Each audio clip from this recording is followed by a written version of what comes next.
de toi, tu te dis, ah bon, je commence aujourd'hui à chercher le Seigneur, mais demain, j'abandonne. Comment est-ce que je peux faire pour sortir? En fait, pose la question, mais comment est-ce qu'on fait pour chercher Dieu? Comment chercher Dieu réellement? Alors, je suis là tout simplement pour répondre en fait à cette question-là à travers 6 clés que moi j'ai mis en pratique, 6 clés qui vont t'aider à commencer vraiment à aller plus en profondeur avec le Seigneur. Shalom la famille, bienvenue sur Donner Espoir TV.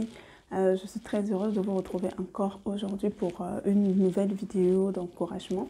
Donc après vraiment cette série vraiment où je vous ai partagé vraiment mon témoignage personnel, comment le Seigneur m'a visité. Donc j'espère que tu as été béni tout simplement par ces vidéos-là. Et si ce n'est pas encore fait, alors je t'encourage mais vraiment vivement à aller prendre le temps vraiment de les écouter. Et surtout, je compte sur toi pour les partager autour de toi sur tes réseaux sociaux pour bénir encore d'autres personnes. Donc voilà. Aujourd'hui, j'aimerais tout simplement pouvoir revenir en fait sur une partie essentielle en fait de mon témoignage qui est comment j'ai vraiment cherché le Seigneur. Et pour toi qui te poses la question, mais comment est-ce qu'on fait pour chercher Dieu? Comment chercher Dieu réellement? Alors, je suis là tout simplement pour répondre en fait à cette question-là à travers 6 clés que moi j'ai mis en pratique, 6 clés qui vont t'aider à commencer vraiment à aller plus en profondeur avec le Seigneur. Donc, si tu es prêt, allez, c'est parti. Donc voilà, alors pour chercher Dieu, il faut savoir que d'abord dans un premier temps, chercher Dieu est un commandement du Seigneur. Dieu veut qu'on le cherche. Voilà pourquoi il nous dit dans Jérémie 29 au verset 13 que vous me trouverez si vous me cherchez de tout votre cœur. Donc ça veut dire que mon frère, ma soeur, ça veut dire, cher ami, que Dieu s'attend à ce que toi et moi, nous puissions le chercher de tout notre cœur. Et Dieu, il est fidèle. S'il dit de le chercher, ça veut dire que c'est possible en fait. Ça veut dire que c'est possible de le trouver. Et dis-toi aussi que ce que le Seigneur fait avec d'autres personnes, il peut également le faire avec toi. Donc la première clé que je vais te partager, c'est tout simplement, la première clé, c'est la soif. Oh là là, mon Dieu, la soif. La soif, c'est tellement important. Pourquoi? Parce que si tu n'as pas soif, de Dieu, si tu n'as pas soif de vivre une autre dimension avec le Seigneur, si tu n'as pas soif d'expérimenter Dieu à un autre niveau. Parce que tu vois Dieu utiliser d'autres personnes, il peut également le faire avec toi. Donc, mais tu dois avoir la soif de Dieu. Et la bonne nouvelle, c'est que si au fond de toi, tu te dis, ah bon, je commence aujourd'hui à chercher le Seigneur, mais demain, j'abandonne. Comment est-ce que je peux faire pour sortir en fait de cet engrenage-là? J'ai une bonne nouvelle pour toi parce que si Dieu nous dit de le chercher, ça veut dire que c'est possible. Et la soif, tu peux la demander à Dieu. Amen. Dans la Bible, le Seigneur nous dit dans Amos 8, au verset 11, je vais vous le lire. Le Seigneur dit: le jour vient où j'enverrai la famine dans le pays. Les gens auront faim, mais non de nourriture. Ils auront soif, mais non pour boire de l'eau. Ils auront faim et soif d'entendre ce que je dis. Donc voilà. Donc, tu peux t'appuyer sur ce verset-là et demander à Dieu d'augmenter en fait la soif en toi, la soif de le connaître, la soif de lire la parole, la soif d'aimer la prière. Tu peux demander la soif parce que la soif, c'est le carburant, c'est l'énergie, c'est ce qui va te pousser à vraiment chercher le Seigneur, quel que soit ce qui va se passer en fait. Donc ça, c'était la première clé. La deuxième clé que je voulais partager avec toi, c'est tu dois prendre une décision. Cher ami, chercher Dieu est une décision personnelle. Tu dois décider dans ton cœur de chercher vraiment le Seigneur. C'est une histoire entre toi et ton Dieu. Ce n'est pas une question avec ton mari ou ta femme ou tes amis ou peu importe les membres de ta famille, non. C'est d'abord entre toi et Dieu. Donc tu dois décider dans ton cœur, en sachant que tu décides de le chercher pour qui il est. Pas pour ce qu'il te donne, pas pour les bénédictions, mais vraiment pour le toucher en fait, pour qui il est. Parce que Dieu regarde dans notre cœur. Il regarde les motivations pour lesquelles en fait nous le cherchons en fait. Et en fonction de ça, il va se révéler à toi. C'est juste pour les bénédictions, il va t'accorder les bénédictions, mais tu n'auras pas plus avec lui. Donc il faut vraiment le chercher pour lui. Et cela est possible, sachant que le Seigneur nous dit dans Matthieu 6 au verset 33 de chercher premièrement le royaume des cieux et qu'ensuite lui, il va nous donner tout le reste. Donc en fait, quand tu cherches Dieu, tu trouves Dieu, tu as tout le reste en fait. Donc voilà, tu dois décider, tu dois vraiment décider de chercher Dieu de fond de ton cœur. En tout cas, moi, c'était une décision parce que j'étais vraiment arrivée à un point où je disais à Dieu, mais je te vois faire des choses avec d'autres personnes. Je vois des personnes t'expérimenter à une autre dimension. Moi aussi, je veux vivre ça en fait. Donc, si tu le fais avec d'autres personnes, ça veut dire que c'est possible. Tu peux aussi le faire avec moi. Et la parole de Dieu nous dit que Dieu ne fait exception de personne. Et Dieu, il honore la soif. Quand il voit la soif dans ton cœur de le connaître, il va finir par se révéler à toi. Donc voilà. La troisième clé que je voulais partager avec toi, c'est décide de mettre en place une discipline en fait pour lire la parole de Dieu. Bien-aimé, le Seigneur a déjà répondu à la plupart, enfin, je vais même dire à quasi-totalité, tous les aspects de notre vie. On trouve leur réponse dans la parole de Dieu. Mais il faut que toi également, tu prennes le plaisir, tu prennes du temps dans ta journée pour aller lire la parole de Dieu. Alors au début, tu vas lire, tu ne vas rien comprendre. Tu ne vas pas comprendre grand-chose. Moi, c'était également le cas, mais tu ne dois pas te baisser les bras. Tu dois persévérer, tu dois continuer à lire. Et à un moment donné, le Seigneur va ouvrir en fait tes yeux. Donc, tu peux décider de prendre 15 à 30 minutes, par exemple, par jour. Dire, ah ça, c'est un temps où je mets à part pour lire la parole de Dieu. C'est tellement important. Amen. Donc, c'est parce que c'est le premier moyen par lequel Dieu va nous parler. C'est le premier moyen par lequel il va se révéler en fait à nous. C'est par sa parole. C'est le premier moyen par lequel Dieu va nous parler. Donc, la quatrième clé que je voudrais partager avec toi, c'est décide de mettre en place une discipline de prière. Oui, c'est tellement important. Parce que la prière, c'est quoi? La prière, c'est le canal par lequel nous parlons à Dieu. C'est le canal par lequel nous communiquons avec Dieu. Donc, si tu ne pries pas, ça veut dire tout simplement que tu ouvres la porte, en fait, dans ta vie à n'importe qui, à n'importe quel démon, en fait, de rentrer. Donc, décide de ne pas partir de chez toi le matin sans prier. Décide, par exemple, à midi, de prendre pendant ton temps de pause 10 minutes, quelques minutes, en fait, pour prier. Décide, par exemple, le soir que tu ne te coucheras pas sans avoir pris le temps, en fait, de prier. Au début, je sais que personnellement, au début, c'était pas facile.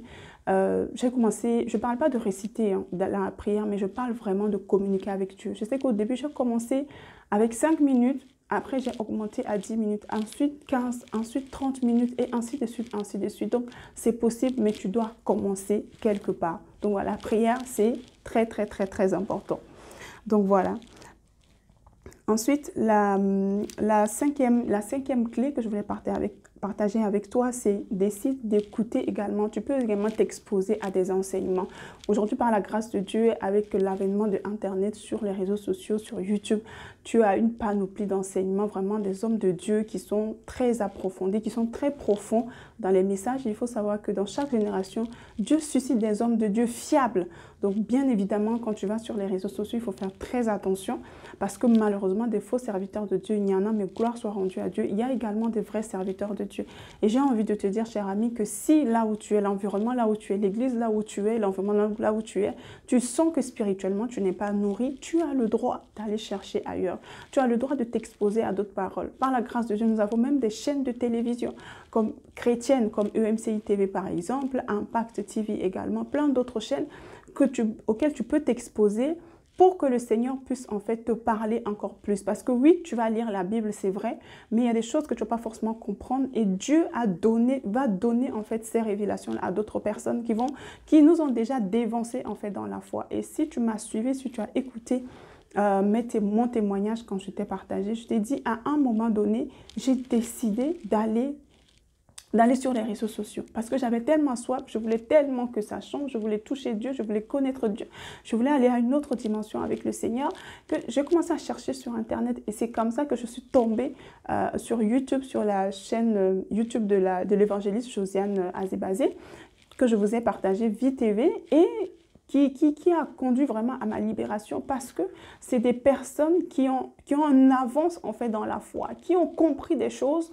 pour nous qui venons d'arriver en fait dans la marche avec le Seigneur. Donc on prend d'eux et on part sur leur base tout simplement pour pouvoir avancer en fait avec le Seigneur. Donc voilà, donc c'est très important et si jamais tu as besoin de recommandations, tu peux m'écrire en inbox, il n'y a pas de souci. Je pourrais te proposer une playlist, par exemple, d'hommes de Dieu, par exemple, qui sont recommandables, que tu peux également suivre, en fait, sur les réseaux sociaux. Et la sixième et la dernière clé que je voudrais partager avec toi, c'est décide d'investir dans ta vie spirituelle. Oui. Nous investissons énormément pour apprendre des langues, nous investissons énormément pour acquérir des connaissances dans tel domaine ou dans tel domaine, mais nous négligeons la vie spirituelle. Et il faut savoir que de la manière que tu injectes de l'argent pour te former, tu dois injecter de l'argent également pour te former en fait spirituellement. Par la grâce de Dieu, aujourd'hui, nous avons des formations fiables. Et personnellement, c'est ça qui m'a libérée parce que à un moment donné, j'ai décidé en fait d'aller payer pour pouvoir suivre une formation, pour pouvoir recevoir en fait des révélations.